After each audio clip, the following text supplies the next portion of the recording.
কি আর করবো বলো, এভাবেই আমাদের চলে। তোমরা ভাবো যে আমি সোশ্যাল মিডিয়াতে কাজ করি মানে বিশাল ঘুরে বেড়াচ্ছি, বাড়ির কাজকর্ম করি না, কিছুই করতে হয় না, এরকম মানে চড়ে বেড়ানো যাকে বলে। কিন্তু যে স্ট্রাগলটা এর পিছনে যে কি আছে সেটা একমাত্র যারাই করে তারাই জানে। তো যাই হোক, দুপুরে কাঠফাটা রোদ্দুর, তার মধ্যেও ছেলেকে নিয়ে আমরা কাজে গেলাম কলকাতায়, আর সেখান থেকে ফিরলাম। এখন বাজে ঘড়িতে রাত 8:30।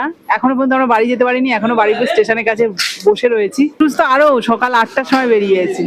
মানে এইরকমই আমরা তিনজনই, আমার ছেলেও আমাদের সাথে ছাড়া থাকে না। তো কিছু করার নেই, ছেলে মানুষ করতে হবে এটাই। তবু মানুষ করতে গিয়েও কিন্তু কথা শুনতে হয় এত। তো যাই হোক, সেটা তো বড় কথা নয়।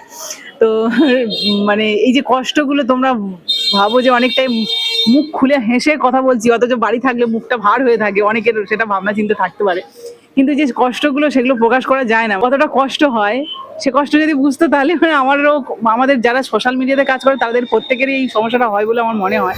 তোমাদের যদি কারোর মনে হয়ে থাকে অবশ্যই কমেন্টে জানিও। তো যাই হোক, বেশি কথা বলা আবার চাপ আছে। এখন আমি বাড়ি যাই, গিয়ে কিন্তু যে বাড়ি গেলেই যে শান্তি তা নয়, কিন্তু বাড়ি গিয়ে আবার ছেলেকে হোমওয়ার্ক করাতে হবে, ওরও কষ্ট। এই 9টার সময় গিয়ে ওকে হোমওয়ার্ক বসাতে হবে, মানে কাজ করাতে হবে। হ্যাঁ হ্যাঁ, ওদের জব্দ মানে রাস্তায় খাওয়া দাওয়া, রাস্তায় স্নান, সমস্ত কিছু মানে এরকম রাস্তায় মানে পথে, মানে যারা থাকে না কি বলে যেন, মানে যাযাবর মতো যারা থাকে যেমন, ঠিক আমাদের অবস্থা মাঝে মাঝে এরকম হয়। তবুও আমি চাই যে আমরা অনেক অনেক কাজ করতে চাই, ঠিক আছে, অনেক কাজ করতে চাই।